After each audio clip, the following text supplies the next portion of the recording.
Sissi, c'est vous d'ailleurs qui avez commencé à évoquer ce sujet dans cette émission. Oui, ce qui est évident, c'est que l'économie, elle est bien tenue par le ministre de l'économie.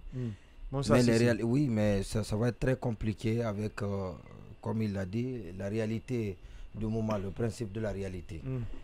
Parce que vous savez que justement, même l'augmentation du prix du carburant était un sujet qui était en débat. Mais dans ces conditions, c'est absolument très compliqué.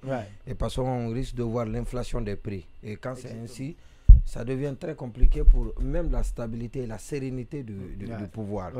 Et donc, c'est pour ça, parce que l'État perd beaucoup d'argent dans ce cadre, dans la façon dont le carburant est importé et géré.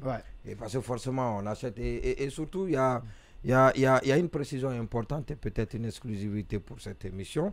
C'est que vous savez, on avait annoncé les 50 millions de litres de carburant de la Côte d'Ivoire comme étant un cadeau de la Côte d'Ivoire. Non, il est payé. C'est acheté. Donc, la Côte d'Ivoire a vendu, la Côte d'Ivoire n'a donné que 50 000 litres de carburant. 50 000 litres de carburant, mais pas 50 millions de litres de carburant. Les 50 millions annoncés sont achetés par l'État guinéen. Devraient être achetés par l'État guinéen. Avec une facilité, certainement. Non, ça coûte plus cher. Avec les opérations de manutention. Ça coûte plus cher qu'au prix auquel la SONAP revendait ici en Guinée, donc avec les traders. Et donc ça c'est important. Alors je voudrais dire ceci, c'est que l'augmentation, on attend de comprendre tous les paramètres. Tous les mécanismes. Est-ce que c'est lié simplement à l'augmentation du prix à l'international, aux difficultés d'acheminement des produits ici, à cause de tout ce qu'on connaît, des différents mouvements dans le monde, en Ukraine et en Haïti, sur la mer Rouge. Est-ce que c'est lié aux frais de douane qui ont augmenté? Et parce que j'ai écouté le directeur de la douane l'autre fois à la télé, à la RTG, la télévision nationale, lors de la revue annuelle, qui disait du côté de l'AB, qui disait que la douane a fait un dépassement. Donc l'objectif, la douane était, les prévisions. Voilà, les prévisions. Donc la douane était à 105% des prévisions budgétaires. Mais les prévisions, c'est par rapport à la des finances rectificatives. Et ça, c'est important. Il faudrait, le directeur de la douane n'a pas précisé cela. Et cette précision, elle était très importante. Donc, alors, est-ce que c'est lié, parce que les gens se plaignent un peu du coût élevé des taxes douanières dans notre pays, en tout cas. Quand vous échangez avec les opérateurs économiques, ils vous disent que c'est absolument très compliqué au port avec la douane.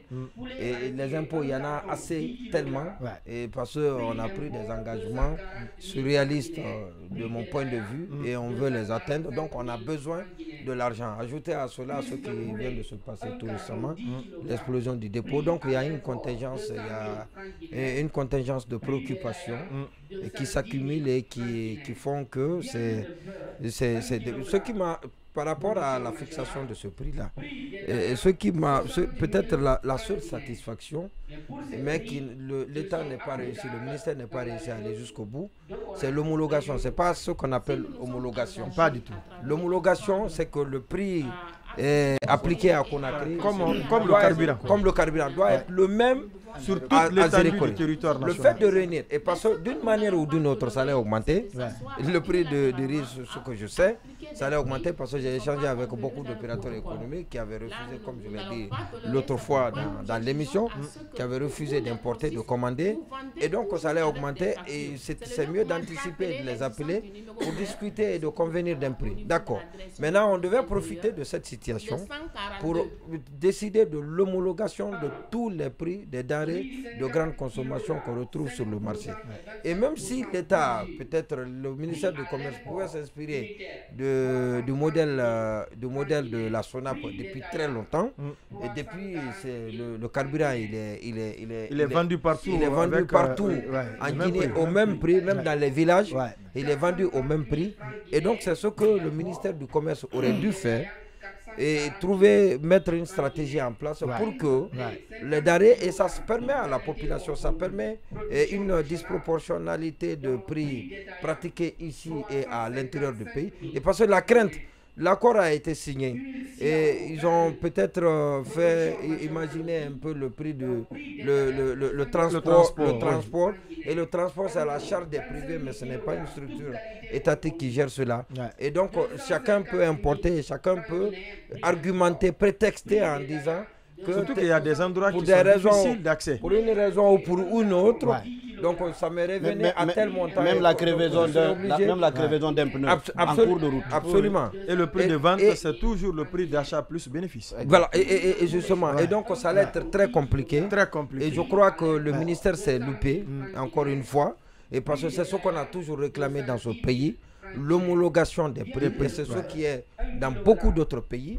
Et on devait profiter de cette situation pour parvenir à cette homologation, pour permettre à tous les Guinéens, partout où ils se trouvent, d'accéder aux produits au même prix. Au même prix. Ouais. Alors, c'est pourquoi on dit souvent que la transition ne saurait durer. C'est-à-dire la transition, c'est-à-dire vous fixez des objectifs qui ne sont pas liés au développement. Parce qu'on sait que plus vous prenez du temps, plus vous vous retrouvez confronté aux réalités du terrain. Ouais. Et là, ça risque de vous compromettre parce que on sait qu'une équipe de transition, le plus souvent, on ne tient pas compte de certains paramètres en procédant, par exemple, aux nominations. Vous pouvez voir dans certains pays, on peut mettre en place un gouvernement d'union nationale où parfois les critères de compétences ne sont pas souvent mis en avant. Il y a tout ça qui arrive. Et vous faites très rapidement, vous organisez les élections et vous laissez les nouvelles autorités qui viennent, qui font des nominations, c'est-à-dire qui maîtrisent les différents paramètres et qui agissent en fonction des réalités du moment.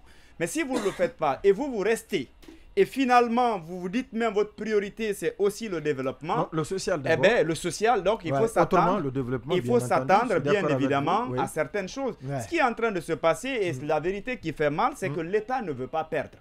L'État ne veut pas prendre de coups.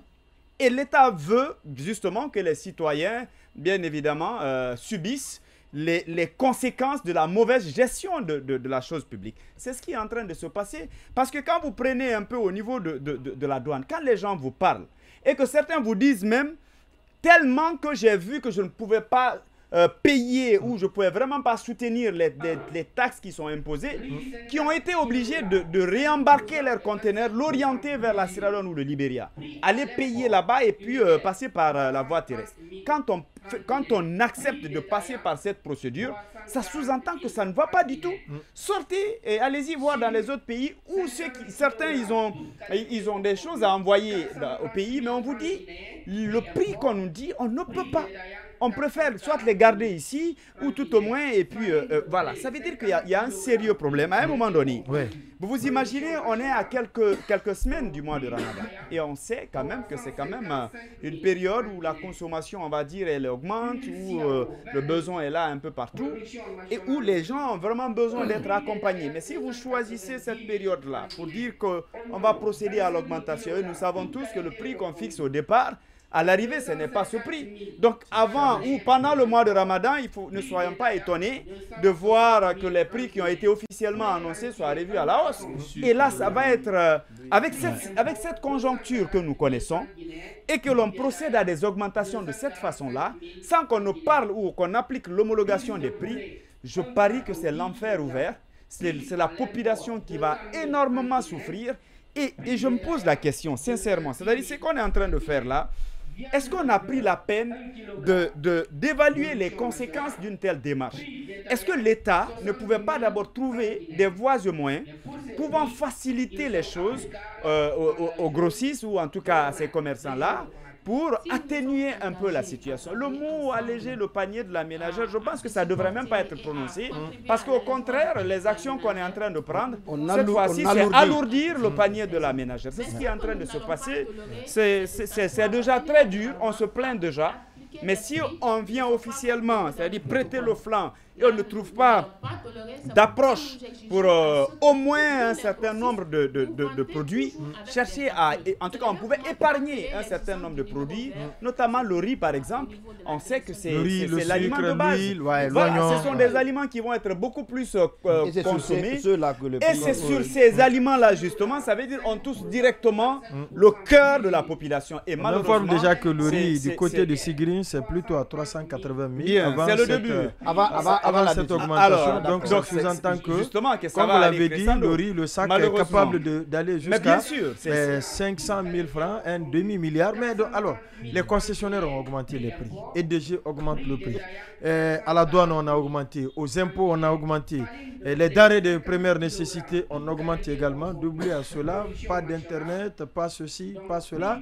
Lamine Moïma Sissé, la situation devient de plus en plus difficile à tenir. Oui, qu'on me permette de parler d'abord du ministère du Commerce, là, c'est important. Oui, mais c'est là qu'il s'agit, là.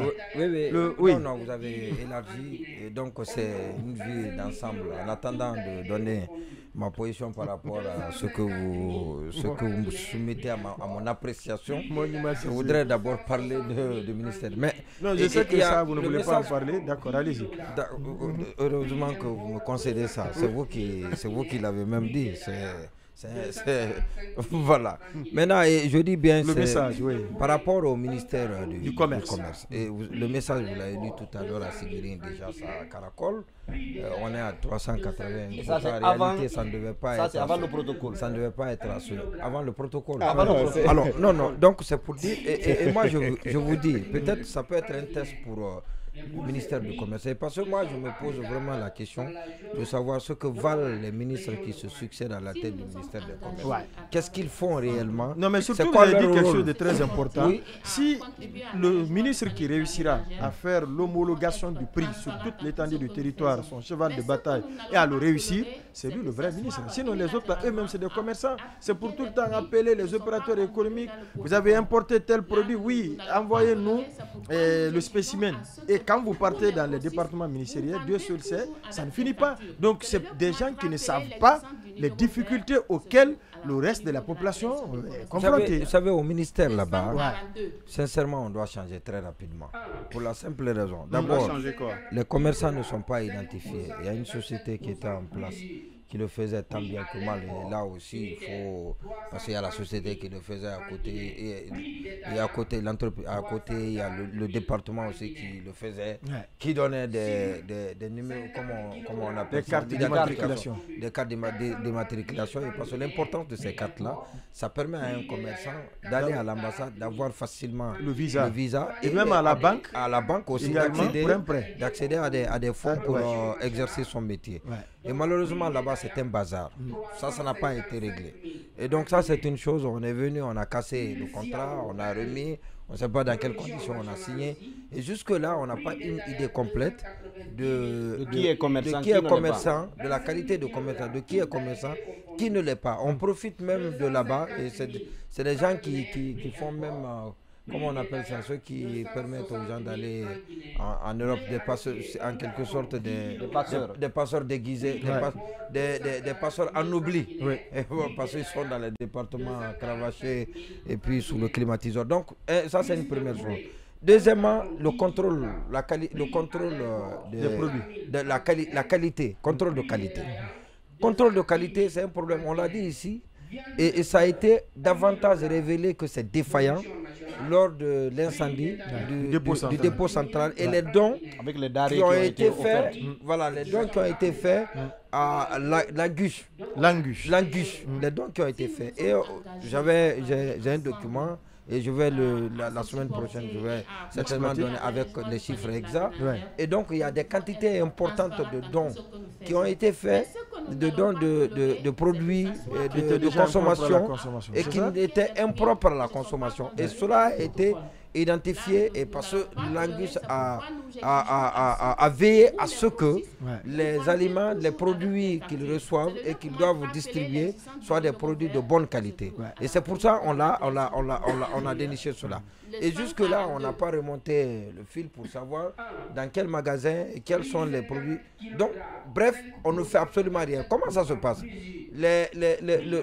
Cette direction passe devant les commerçants. Et ils déposent, ils passent, vous leur donnez un peu d'argent et puis ils certifient, ils vous donnent un document qui certifie que ils sont tout ce que vous avez comme article, document préétabli, document préétabli. Mais pour éviter que d'autres ne fouillent. Justement.